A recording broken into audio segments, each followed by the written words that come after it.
شيخيني شيخ عثمان شيخ عمر شيخ داود شيخ عثمان حدق لو يقانو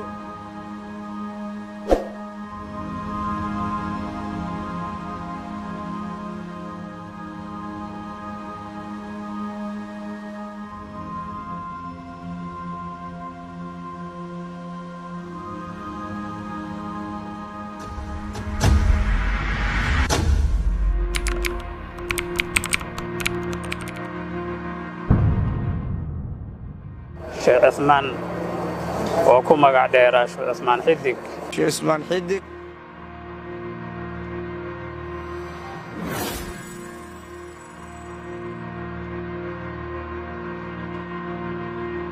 شيخني أدركن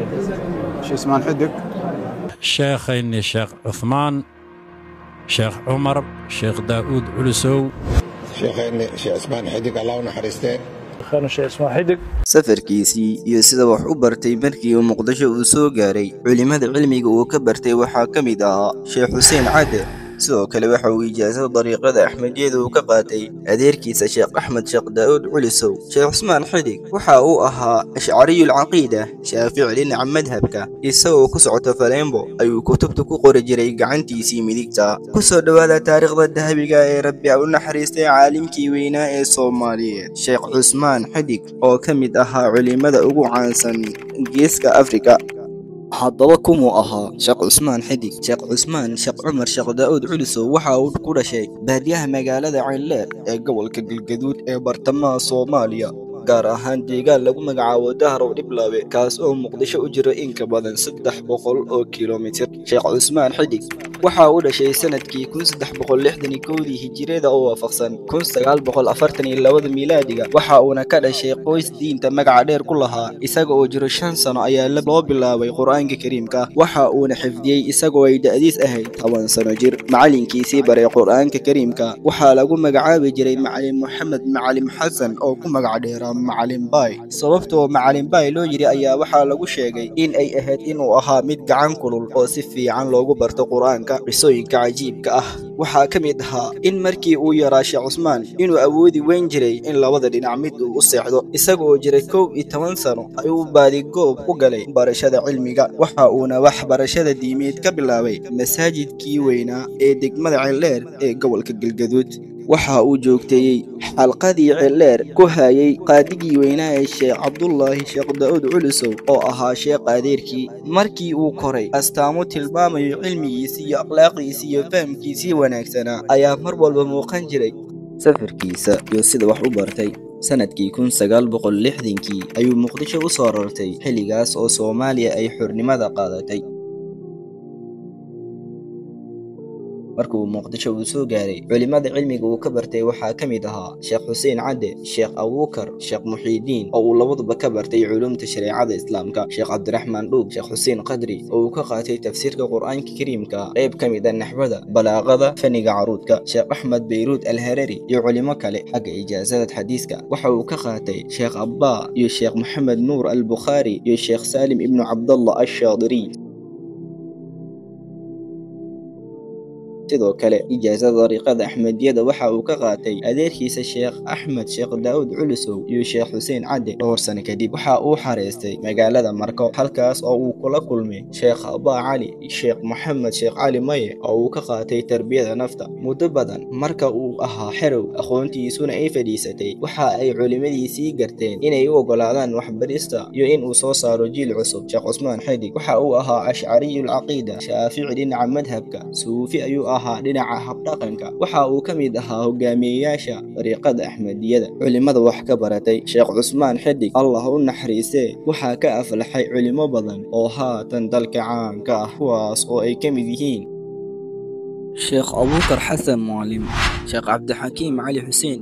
Sheekh Cabdinaasir Cali Xuseen Sheekh Xasan Abshir Iimaan Sheekh Maxamed Daawud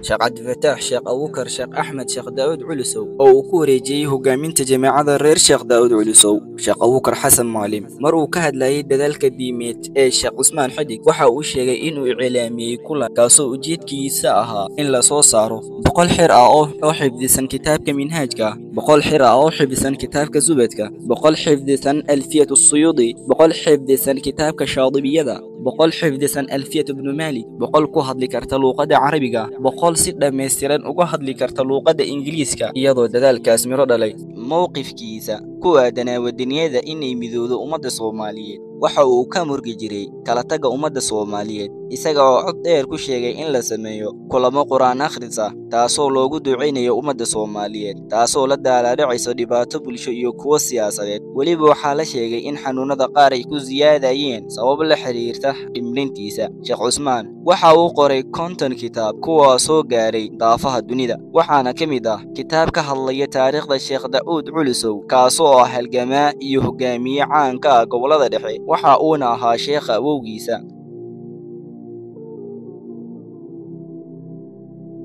sidoo kale waxa uu qoray dhigaalo ka hadlaya taariikhda Imaamu Shaafici, turjumada Sheekh Cabdulqaadir Jilaani, Ibn Hajar al-Haytami, Sayyid Ahmed ibn Idriis al-Faasi iyo kitaab lagu magacaabo Al-Maqaasid as-Saniyya iyo Dikru Ahwaal al-Awliyaa, Iqnaacu al-Mu'miniin bitabarruki as-Saalihiin oo kulminaya masaa'il badan. Khulaasatu al-Nuquul wal-Abxaath, Ar-Risaala al-Bahiyyati fi mashruuciyyati talaffuz bin-niyya, Irshaadu at-Taalib ilaa Ahkaami ash-Shaarib kuwa oo dhammaantooda ka hadlayo dhinaca fiqiga. Diiwaanul Qasaa'id at-Tuhfa fi nashri maxaasin al-Burda oo ka sheekeynaya ammaanta iyo siirada nabigeena naxariis nabadgelyo korkiisa ahaatee.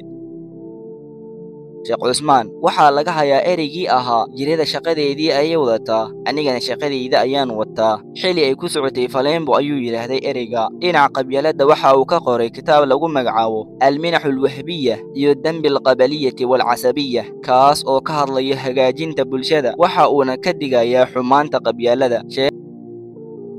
sheekha waxa uu ahaa nabdoon diimeed, hadalkiisuna waxa uu dejin jiray khalalaasada, wacyigelintiisuna waxa ay mideyn jirtay ummadaha kale iirloobay.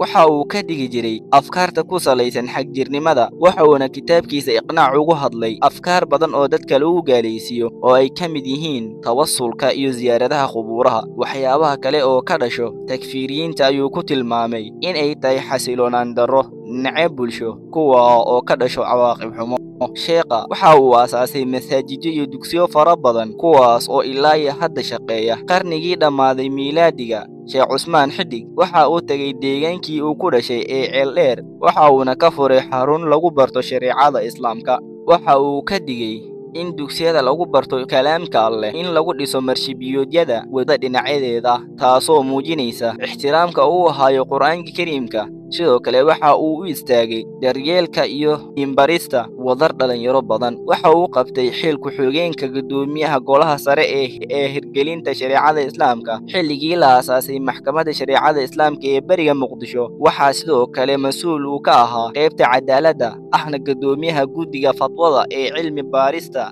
ee golaha sare ee Ahlusunna wal Jamaaca. sanadihii ugu dambeeyay waxa uu culimo kala duwan u diray qaar ka mid ah wadamada Afrika, kuwaas oo risaalo diimeed gaarsiiyay meelaha ay gaareen. wasiirkii hore ee diinta iyo awqaafta Soomaaliya Cumar Cali Rooble oo magaalada Qaahira kula kulmay Sheikhul Azhar waxa uu ka sheegay inuu yiri Sheekh Axmed Tayyib sidee Soomaalidu isku khilaafaysaa iyadoo caalimkan uu dhex joogo. hadalkaas waxa uu ku dhacay magaalada Qaahira sanadkii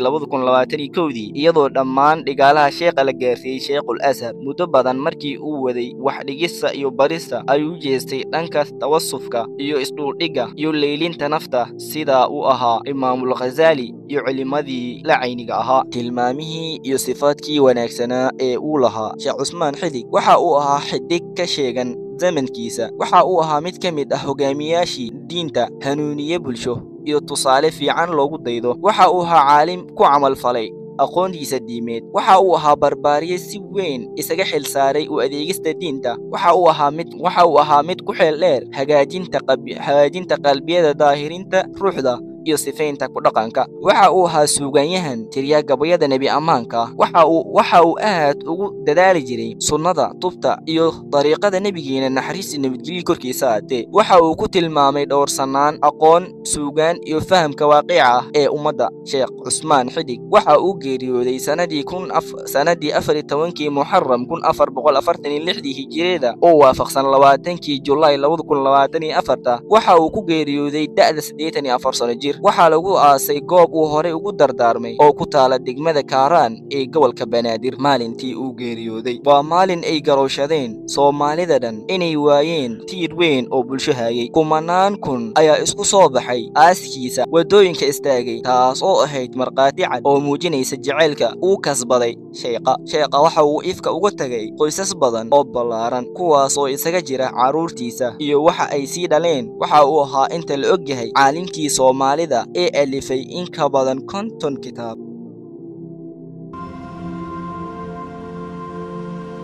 sheekhayni sheekh cismaan sheekh cumar sheekh daa'uud sheekh cismaan xidig loo yaqaano aragtiyo kala duwan oon hore u jiri jireen waddanka ay soo galeen. Soomaali kulligeeda shanta loo qaybiyey isku mid ay ahaa jireen. hadda haddii arrimahaas aragtidaas kala duwan ay yimaadeen, waxaan soo jeedi lahaa yayna colaadna dhex dhigin, yaysan tafaraaruqna dhex dhigin, yaysan isnacibna dhex dhigin. ha la wada hadlo, ha la isqanciyo, tanaasul ha la isu sameeyo.